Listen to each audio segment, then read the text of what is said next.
Welcome to J compass. तुम इस video पे क्लिक किए हो मतलब कि तुम्हें पता है अगर फाइनल डे पे क्वेश्चन सॉल्व हुए ही नहीं तो फिर कोई फायदा नहीं है प्रिपरेशन का, कोई फायदा नहीं है प्रैक्टिस का।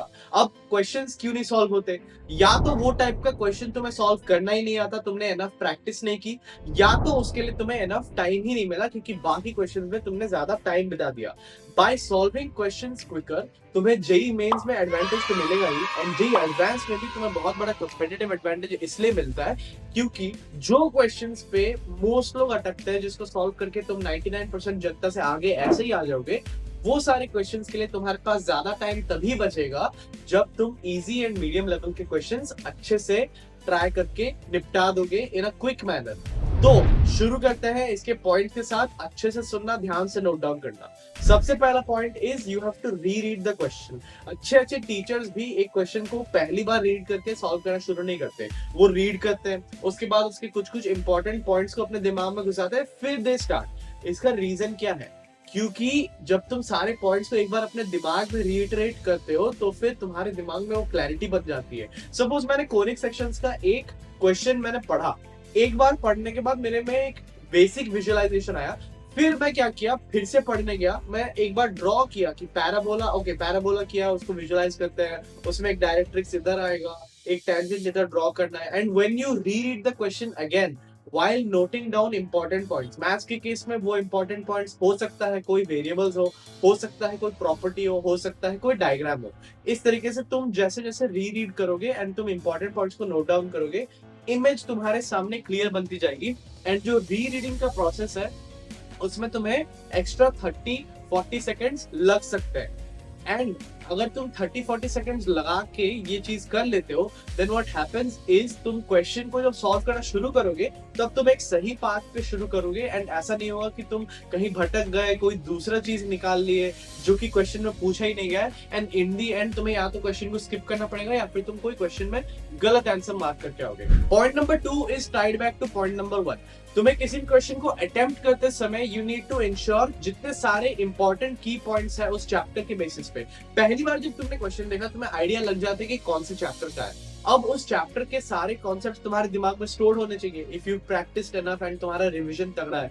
एंड जैसे तुम क्वेश्चन को पढ़ते जाओगे तुम्हें पता चलेगा कि इसमें पैराबोला यूज तो हो रहा है बट उसमें कोई रेगुलर फॉर्मूला से नहीं, रादर एक प्रॉपर्टीज से आएगा आंसर। एंड प्रॉपर्टीज जब तुम्हारे दिमाग में घुस गया तब एक एक प्रॉपर्टी तुम याद करने लगोगे related to whatever is given. तुम्हारा टेंजेंट का, डायरेक्ट्रिक्स का प्रॉपर्टी, तुम्हारा जो भी प्रॉपर्टी तुम्हारे दिमाग में आएगा उसको याद जब करने लग जाओगे तो फिर चीजें क्लिक करने लगती है। Follow it in a systematic manner. अगर तुम्हारे दिमाग में क्लिक नहीं हो रहा है आंसर तो तुम्हें अपने दिमाग में एक सिस्टम बनाना पड़ेगा जिससे कि तुम पहले चैप्टर फिर कॉन्सेप्ट पे जाते हो कि क्या कॉन्सेप्ट यूज हो रहा है एंड उसके रिलेटेड जितनी चीजें तुम्हें याद आ रही है उसके बेसिस पे तुम फिर आंसर में प्रोसीड करते हो। ऑलराइट, अभी तक समझ आ रहा है? देखो, तुम लोग के लिए एक स्पेशल गिफ्ट है। अब से इस वीडियो में एंड इसके आगे के सारे वीडियोस में भी, इस चैनल के हर एक वीडियो में, wherever you comment, तुम अपना कोई भी प्रॉब्लम कमेंट करते हो, तुम अपना कोई भी डिस्कवरी कमेंट करते हो कि भैया पहले मैं ऐसा करता था but this is more efficient. ये सारी चीजों से क्या होगा, बाकी लोग तुम्हारे प्रॉब्लम्स एंड तुम्हारे डिस्कवरीज दोनों चीजों से सीख सकते हैं।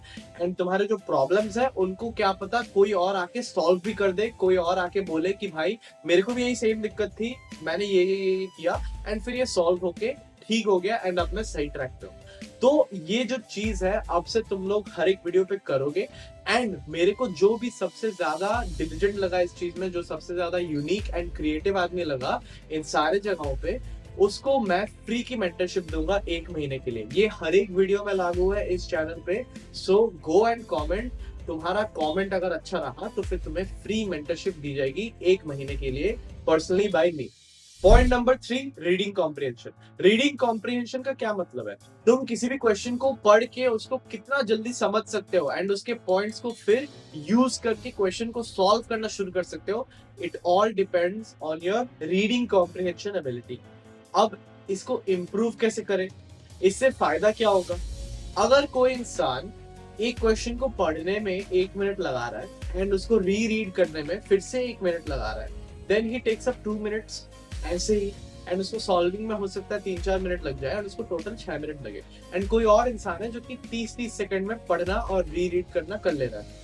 अब इस इंसान ने 1 मिनट बचा लिया ये जो 1 मिनट है, अगर तुम 5-6 क्वेश्चंस पे पाइल अप करोगे तो 6 मिनट बचे।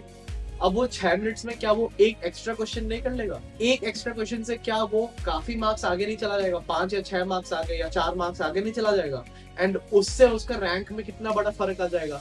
स्पेशली अगर तुम्हारा रैंक अराउंड थाउजेंड्स में है, 10,000 में है, तो फिर तो तुम्हारा रैंक बहुत ज्यादा जंप कर जाता है, इवन विद +4 मार्क्स या फिर +8 मार्क्स।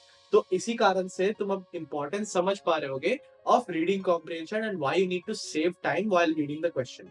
अब इस चीज को तुम्हें डेवलप कैसे करना है? आजकल के जमाने में तुम लोग लेक्चर्स बहुत देखते हो, वीडियोस बहुत देखते हो, एंड बुक से और मटेरियल से हम लोग कम पढ़ते हैं। ये मेरे टाइम पे भी था, ये तुम लोग के टाइम में भी हो रहा है, एंड ये धीरे धीरे और बढ़ता जाएगा। The thing you need to do however कि तुम्हारा रीडिंग एबिलिटी को तुम बनाए रखो। कोई ना कोई रेफरेंस मटेरियल, कोई ना कोई रीडिंग मटेरियल जहां से तुम उठा पा रहे हो, इन अ वीक 1 घंटा 1.5 घंटा टोटल डेडिकेट करो प्योरली अपने रीडिंग एबिलिटी पे, कि तुम एक मटेरियल को पढ़ के कितना जल्दी उसको कॉम्प्रिहेंड कर पा रहे हो। इस चीज के ऊपर थोड़ा सा वर्क करो, and in the long term ये तुम्हें बहुत बड़ा रिजल्ट देगा। एंड तुम्हारा रीडिंग एबिलिटी जब बहुत स्ट्रांग बन जाएगा तो फिर जेईई एडवांस में तुम्हारे क्वेश्चंस का अंडरस्टैंड करने का ability and as well as speed, दोनों चीजें इंक्रीज हो जाएंगी, एंड तुम लोगों को बहुत मजा आने वाला है उसके बाद, because you will be saving free time. Fourth point and final point for today, तुम लोग क्वेश्चन सॉल्व करने से पहले ही हार मान लेते हो। You have too much fear in your mind. तुम्हारे दिमाग में ये चलता है कि इस चैप्टर से मेरे क्वेश्चंस अच्छे बनते ही नहीं है, इस चैप्टर के कारण मेरा ये वाला टेस्ट बिगड़ा था, मैंने ये चैप्टर में सिर्फ और सिर्फ इतना ही पीवाईक्यूज प्रैक्टिस किया, इतना ही रेफरेंस बुक किया, मैं उसको ज्यादा थॉरली किया नहीं हूँ। How do you go about this? अपने माइंड को स्थिर रखना सीखो। मॉक टेस्ट के दौरान किसी तरीके से अपने माइंड को संभालना सीखो। I have a book about this, the toppers guide to attempting mock test, जो हम लोग अपने मेंटरशिप में देते हैं। उसमें I take a deep dive into तुम लोग मॉक टेस्ट में किस तरीके से अपने माइंड को अलाइन कर सकते हो अपने चीजों के साथ, ताकि तुम लोग एक्चुअली जो एंजाइटी आती है एग्जाम के दौरान उस चीज को टैकल कर पाओ, उसको हटा पाओ, and you can overcome it. क्योंकि once you overcome anxiety and fear जो तुम्हें एग्जाम के दौरान फील होता है, तब जाके तुम इन द प्रेजेंट मोमेंट रहते हुए क्वेश्चन को अटेम्प्ट कर सकते हो विद फुल कॉन्फिडेंस, एंड तुम एक एक पॉइंट पे फोकस कर सकते हो, एंड तुम प्रोसेस पे ध्यान दे सकते हो। जब तुम प्रोसेस पे ध्यान दे रहे हो एंड तुम क्वेश्चन सॉल्विंग पे ध्यान दे रहे हो rather than the end result, कि ये मेरे से होगा कि नहीं, ये वाला क्वेश्चन मेरे से बनेगा कि नहीं, या फिर कुछ लोग उससे भी बड़ा सोचता है कि ये क्वेश्चन बनेगा कि नहीं, वो भी नहीं सोचता, वो सीधा सोचते कि क्या मेरा आईआईटी क्लियर होगा, मेरे पापा क्या सोचेंगे, मेरी मम्मी क्या सोचेगी, मेरी कोचिंग की फीस बर्बाद तो नहीं हो गए। ये सब चीजें तुम्हारे दिमाग के अंदर नहीं आनी चाहिए while you're giving the exam, and अगर आ भी रही है तो वो एक दिमाग के साइड से आएगी और दूसरे साइड से निकल जाएगी। It should continuously flow through your mind, तुम्हारे दिमाग में आके वो रह के उधर क्लाउड नहीं बनाना चाहिए नेगेटिविटी का। ऑलराइट, ये चीज तुम समझ रहे हो। इस चीज को टैकल करने के लिए find your own ways. Mock test के दौरान किसी ना किसी तरीके से फिगर आउट करो कैसे एंजाइटी मैनेज करना है। कोई ब्रीदिंग एक्सरसाइज से हो, कोई पानी पीने से हो, अपने आप को चिपटी काटना हो, जो करना हो, whatever is your technique, find your technique, find your rhythm, and उस चीज के साथ स्टिक करो, ताकि फाइनल एग्जाम के डे पे भी तुम अपने एंजाइटी को बीट कर पाओ। सारे पॉइंट्स अब खत्म हो चुके हैं इस वीडियो के, एंड तुम लोग को ये वीडियो बहुत हेल्पफुल लगा होगा। आई नो तुम लोग इसके पॉइंट्स को अगर नोट डाउन करके यूटिलाइज करोगे अपने डेली प्रिपरेशन में, तो फिर तुम्हें बहुत बड़ा चेंज दिखने वाला है। Apart from this, we host a webinar every Saturday, and इस सैटरडे को भी वो होने वाला है। पिन्ड कमेंट में तुम्हें लिंक मिल जाएगा। इस वीडियो में जो क्वालिटी ऑफ एडवाइस है वो तुम ऑलरेडी देख चुके हो।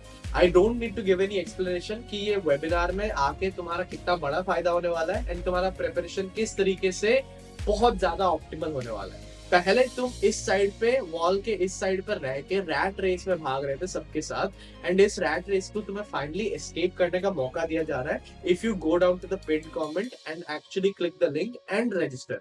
एंड इसको डिले मत करना, इसको बाद के लिए पोस्टपोन मत करना, क्योंकि तुम भूल जाओगे। इस वीडियो को अभी मैं एंड कर रहा हूँ, एंड फटाफट जाके साइन अप कर लेना। See you soon in the webinar. I wish you all the best. Good bye.